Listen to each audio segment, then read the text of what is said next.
찬송가 400장입니다.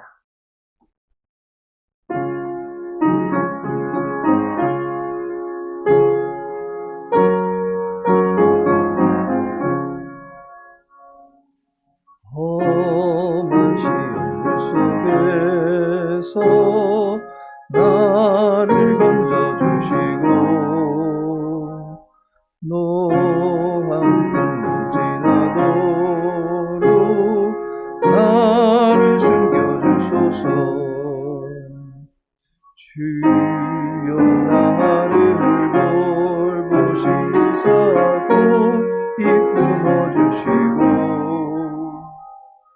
험한 풍랑 지나도록 나를 숨겨주소서. 권세 능력 무한하사 모든 시험 이기고 풍랑까지 다스리는 주님 앞에 비오니 주여 나를 돌보시사도 이끌어주시고 험한 풍랑 지나도록 나를 숨겨주소서. 죄악길에 빠진 이 몸 캄캄한데 헤매며 부르짖는 나의 해와 들으소서 내 주여. 주여 나를 돌보시사도 이끌어주시고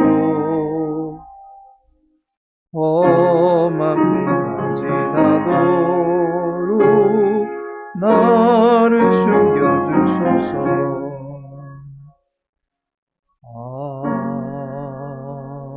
아멘.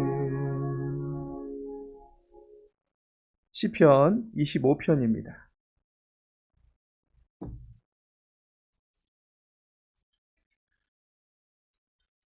시편 25편 1절에서 22절까지의 말씀 함께 읽도록 하겠습니다. 여호와여, 나의 영혼이 주를 우러러보나이다. 나의 하나님이여, 내가 주께 의지하였사오니 나를 부끄럽지 않게 하시고 나의 원수들이 나를 이겨 개가를 부르지 못하게 하소서. 주를 바라는 자들은 수치를 당하지 아니하려니와 까닭 없이 속이는 자들은 수치를 당하리이다. 여호와여, 주의 도를 내게 보이시고 주의 길을 내게 가르치소서. 주의 진리로 나를 지도하시고 교훈하소서. 주는 내 구원의 하나님이시니 내가 종일 주를 기다리나이다. 여호와여, 주의 긍휼하심과 인자하심이 영원부터 있었사오니 주여 이것들을 기억하옵소서. 여호와여, 내 젊은 시절의 죄와 허물을 기억하지 마시고 주의 인자하심을 따라 주께서 나를 기억하시되 주의 선하심으로 하옵소서. 여호와는 선하시고 정직하시니 그러므로 그의 도로 죄인들을 교훈하시리로다. 온유한 자를 정의로 지도하시며 온유한 자에게 그의 도를 가르치시리로다. 여호와의 모든 길은 그의 언약과 증거를 지키는 자에게 인자와 진리로다. 여호와여, 나의 죄악이 크오니 주의 이름으로 말미암아 사하소서. 여호와를 경외하는 자 누구냐? 그가 택할 길을 그에게 가르치시리로다. 그의 영혼은 평안히 살고 그의 자손은 땅을 상속하리로다. 여호와의 친밀하심이 그를 경외하는 자들에게 있으며 그의 언약을 그들에게 보이시리로다. 내 눈이 항상 여호와를 바라보면 내 발을 그물에서 벗어나게 하실 것이미로다. 주여, 나는 외롭고 괴로우니 내게 돌이키사 나에게 은혜를 베푸소서. 내 마음에 근심이 많사오니 나를 고난에서 끌어내소서. 나의 곤고와 환난을 보시고 내 모든 죄를 사하소서. 내 원수를 보소서. 그들의 수가 많고 나를 심히 미워하나이다. 내 영혼을 지켜 나를 구원하소서. 내가 주께 피하오니 수치를 당하지 않게 하소서. 내가 주를 바라오니 성실과 정직으로 나를 보호하소서. 하나님이여, 이스라엘을 그 모든 환난에서 속량하소서. 아멘. 오늘은 시편 25편의 말씀 함께 상고하고자 합니다. 열왕기상 18장에는 엘리야의 이야기가 나옵니다. 3년 6개월간 비와 이슬이 멈추어 버린 이스라엘 땅에서 백성들은 비가 오기를 고대합니다. 이 일을 두고서 야고보서 5장에서는 엘리야가 기도하니 하늘이 비를 주었다라고 말씀하고 있습니다. 3년 이상을 마른 하늘만 바라보면서 이제나 저제나 하늘의 창이 열릴까 고대하던 이스라엘 백성들은 그제서야 해갈의 기쁨을 충만하게 누리게 됩니다. 이때 엘리야는 그의 사원에게 특이한 지시를 합니다. 열왕기상 18장 43절에 그의 사원에게 이르되 올라가 바다 쪽을 바라보라 라고 말합니다. 비를 기다린다면 바다 쪽을 바라보는 것이 아니라 하늘을 바라보아야 하지 않겠습니까? 당장 비가 오기를 바란다면 하늘을 보고 하늘의 조짐을 읽어야 하지 않겠습니까? 그런데 엘리야는 7번까지 바다 쪽을 다시 보고 또 보라 라고 말합니다. 그런데 7번째 올라가서 바다를 바라보니까 그곳에서 여호와께서 구름을 만들어 올려 보내시는 것을 보게 되었던 것입니다. 엘리야는 여호와께서 하실 것을 믿어 의심치 아니하며 계속해서 바라보라고 말했던 것입니다. 바라본다라고 하는 것은 그만큼 간절함을 담고 있는 자세입니다. 바라본다라고 하는 것은 만일 그곳에서 시선을 흐트러뜨리면 그곳으로 죽을 수도 있다라는 것에 유의하고 시선을 절대로 바꾸지 아니하는 자세를 말하는 것입니다.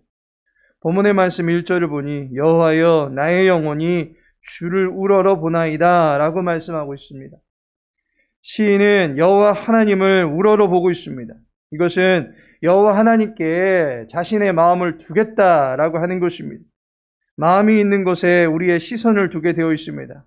따라서 시인은 여호와께 마음을 두고 여호와만을 쫓아가기만을 원했던 것입니다.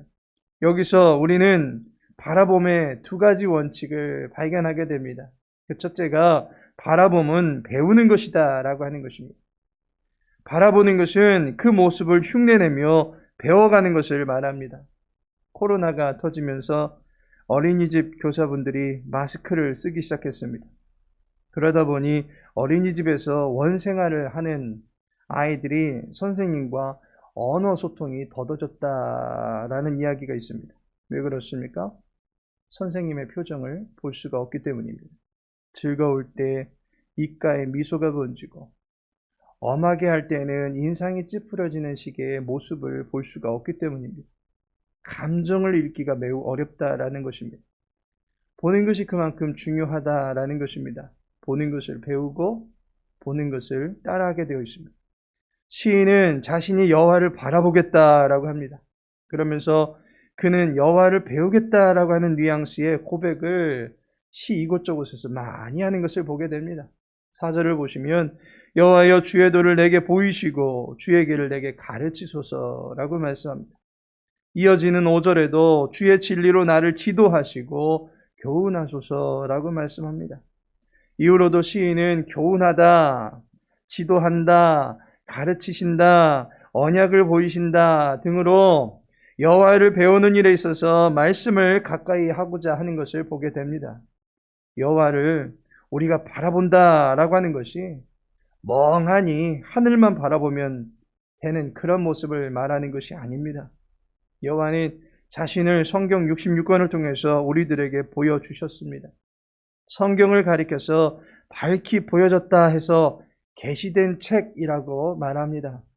하나님께서 자기 백성의 구원을 위하여 충분한 지혜를 보여주신 특별 계시가 바로 성경입니다. 우리는 이 말씀을 가까이 하고 말씀을 배울 때에 여호와를 바라보는 삶을 살아갈 수 있게 되는 것입니다. 주의 도는 우리를 교훈합니다. 디모데후서 3장 16절에서도 하나님의 감동으로 된 모든 성경이 우리를 교훈하고 의로 교육한다라고 말씀하고 있습니다. 바라본다 라고 하는 것은 여호와의 말씀을 배우는 것입니다. 두 번째로 바라봄은 버리는 것이다 라는 것입니다.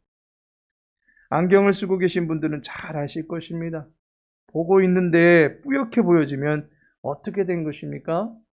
안경에 이물질이 묻은 것입니다. 그러면 속히 그 이물질을 닦아내어야 합니다. 그러지 않으면 보이는 것이 방해를 받게 되어 있습니다.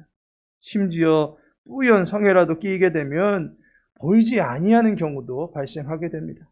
아무리 바라보려고 해도 보이지 않을 수 있습니다. 시인은 여호와를 바라보는 데 있어서 자꾸만 우리의 눈을 흐리게 만드는 것이 있다라고 하는 것을 알고 있습니다. 그것이 바로 죄입니다.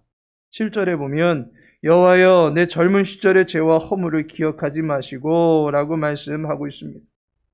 자기의 정욕에 가장 쉽게 노출되는 젊은 시절, 자기의 죄와 허물이 있음을 고백합니다.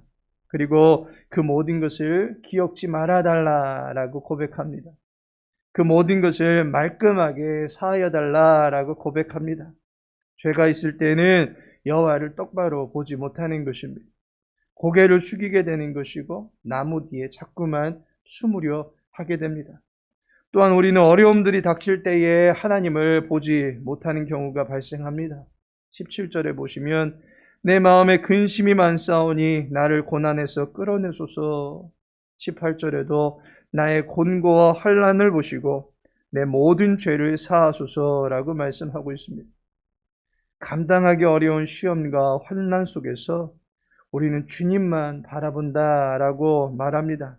그런데 정작 큰 시련 가운데 처하게 되면 남들에게는 그렇게도 주님만 바라보세요 라고 잘 말하던 그 가르침이 정작 자신에게는 왜 그렇게 적용하기가 힘이 드는 것입니까? 나는 주님을 바라보고 있는데 주님이 과연 나를 바라보고 계시는 것인가? 나의 처지와 상황을 알고 계시는 것인가? 살아는 계신 것인가? 내가 믿음의 사람이 맞는가 할 정도로 우리의 신경 속에는 번민과 여러 가지 갈등들이 공존하게 되는 것입니다.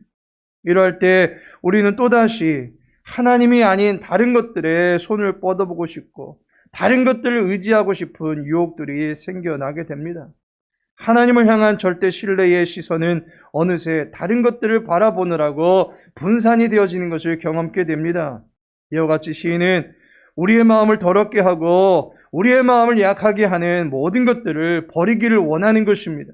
그 모든 것들보다도 여호와 하나님을 끝까지 신뢰하고 바라보기를 원하는 것입니다. 주님을 바라보지 못하게 만드는 모든 것들을 버리는 것이 바라봄의 두 번째 원칙이 되는 것입니다. 하나님께서 사랑하시는 성도 여러분, 히브리서 12장 2절을 보니 믿음의 주요 또 온전하게 하시는 이인 예수를 바라보자 라고 말씀하고 있습니다. 왜 그렇습니까? 예수님이 그분이 우리의 주이시기 때문입니다. 그분을 바라볼 때에 그분은 우리를 외면치 아니하십니다. 오늘 본문의 마지막 절에서는 하나님이여 이스라엘을 그 모든 환난에서 속량하소서라고 말씀하고 있습니다. 앞서서는 줄곧 내가 나를 나의 라는 식으로 고백하고 있던 시인이, 그래서 1인칭 위주로 모든 간청을 하고 있던 시인이 마지막에 가서는 이스라엘을 속량해 달라고 하는 공동체를 놓고서 기도하고 있는 것을 보게 됩니다. 이것은 무엇을 말하는 것입니까? 내가 곧 이스라엘 공동체와 운명을 같이 하고 있다라고 하는 것을 말해주는 것입니다. 따라서 나에게 은택을 베푸심으로써 고스란히 이스라엘 공동체도 은택을 경험할 수 있다라고 믿고 있는 것입니다.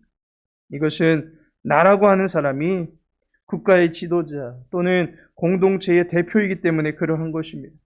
대표가 제대로 서면 그의 통치를 받는 사람도 제대로 설 수가 있게 되는 것입니다.